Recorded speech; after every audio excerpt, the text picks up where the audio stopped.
Yeah, my name is Tobias, and we were using the data set that Matthias was presenting before to model a new zone model inside of our software, IEA. I will give you a short introduction into the software, and Simon will actually present the results of the simulations we did, or mainly he did, I must say. So IEA is a comprehensive building simulation software, which is used by practitioners as well as in research. And on the left side, you can see some of the features or typical studies that you could do with IEA. What you can also see is that we, for instance, have different subsystems such as plant simulation or control simulation, as well as the building. So it's not only the building that we're simulating. And in fact, we always simulate everything in the same time step at the same time. So the solver, the IDA solver, solves the whole equation system during one time step, and it chooses the time steps by itself. So we always have an adaptive time step, which can be very small. Yeah, so what you see now in this picture is what we call the advanced level. Most of our users will stay in the so-called standard level. They will probably never see the schematic view, which is, you could say, yeah, a schematic of the actual solver input file. And those systems that you can see here are different component models connected together. Most of you know the term Modelica, so we are using Modelica models, but we also have our own language NMF, which is sort of a predecessor to Modelica. Yeah, this slide basically explains advantages of this equation-based simulation technology. One of the advantages is that you can easily create new components and edits to the whole library. And this is what our work was all about. We wanted to use the data set to validate a new zonal model. So at Equa, we always try to cater for all those needs that you see here. So we have our practitioners who are looking at efficiency and flexibility. On the other hand, we have scientists who are more looking on the validated models. And now I want to hand over to Simon, who will present the results of the simulations that he did. Well, now we will go on a bit more specifically on what we've been doing with Annex 71 here. And we have earlier developed this new zonal model with stratification. It will be available in IEA 5, which is the new version that will come. We don't know exactly yet, but we hope this year still. For, of course, Annex 71 is an interesting validation case since we have measurements from different levels. And also we have several zones, we have openings in between them. So we have some nice scenarios there to try out this zone model on. And well, the motivation behind this zone model is that thermal comfort, it depends on several variables. We have direct sunlight, radiant temperature, air temperature, velocity, moisture, etc. So design decisions need information about these quantities simultaneously. And we also want to know where is it especially uncomfortable. For example, are there air draft, stratification somewhere? And also it has a significant energy impact with stratification. Now we have other examples like high ceiling zones on atria, industrial halls. You have British Museum here. So those are also interesting scenarios. But the previous zone models that we have that are well mixed, they are insufficient to catch these situations. So what can we do about that? First obvious alternative here is the computational fluid dynamics, CFD, but that requires fine grids, long computational times, turbulence models. And it's also a single room, single points of time. So for a bigger building and whole year simulations, this is not practical. So what we have here then is an alternative solution called zonal model. And it is basically a kind of mix between CFD and the old usual zone model that we see. And the basic concept is that we have divided the zone here into several layers, and we solve the heat and mass transport in these layers. And then in this way, we save a lot of computational time and we still get kind of a nice resolution of the results. And we had the basic message is a 1D layered finite difference model. That's what you can call it.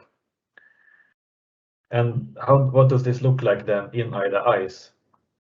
I don't know if you know, we saw that some teams have been using IDA-ICE. Maybe some of you know it already, but if you go into not the advanced level, but still advanced parameters for a zone, you can, with the new version then, when that is released, you can choose climate with stratification here.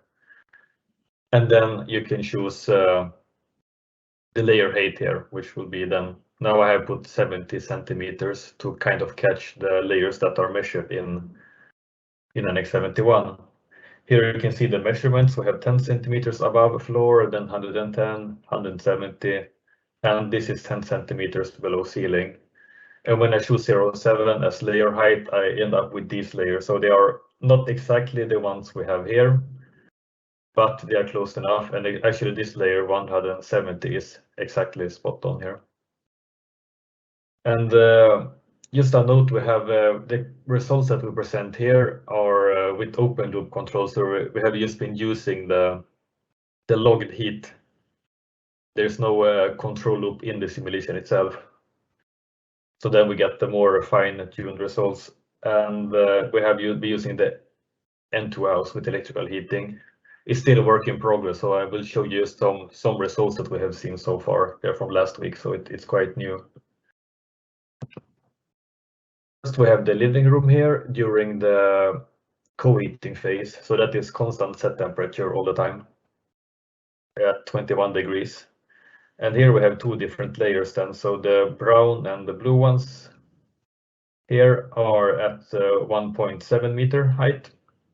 And here we have the measurements at 10 centimeter, the purple one here, and the simulated at 30 centimeters. So as you see, there's a bit of a gap just in the level. So of course you will see some gap also in the results, but you can at least distinguish the layers here. So that's one promising result of this.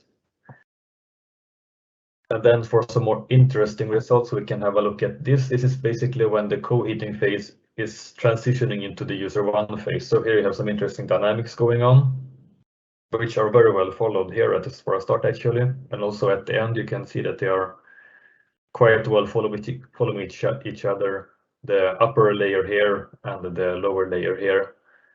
But there is a problem here when the sun is coming and hitting the sensor at 10 centimeter level, that one gets quite hot, and that is not caught by the simulation. So that's one difference here. Further on the living room here we go into the night setback. So we see the results for 2 dates here, and it's getting colder here during the night. We have 2 nights here that we see. And we can see that the simulation is following that quite well as well. Some more issues on the upper levels here, the brown and blue ones. It's during the night, it's a bit hotter in the simulation. And once again, we have these problems on 3 points where the sun is hitting the bottom sensor, so that we cannot follow as well. Otherwise, these dynamics seem to be possible to follow as well for different layers. Further on, here we have the internal door between the kitchen and the living room that is being opened here. So here we have some other dynamics going on, and still it seems to be possible to distinguish the layers. Once again, we have some sun hitting the sensor here, so that's also something that we don't take into account. But otherwise, this internal door operation doesn't seem to be a big issue. We do have some problems here though at the 30 centimeter sensor being at 1 degree too cold before the door operation. And the final example here is the children's room, where they have the operable window, and it is being opened here at 10:30 p.m. But this is a case which we are not really managing well so far. That's something we need to work on still. As you can see, we are, of course, we are between the measurements still. That is the blue and the magenta one. So our simulation is still like between the two extreme measurements. But we don't have enough stratification, I think, in our model here. So that's something we need to work on and see what that could depend on. So the window opening is still a tricky situation, and the results here we have been modeling it as just a vertical opening, but in fact it's a diagonal opening window. So that's also something we need to look further at.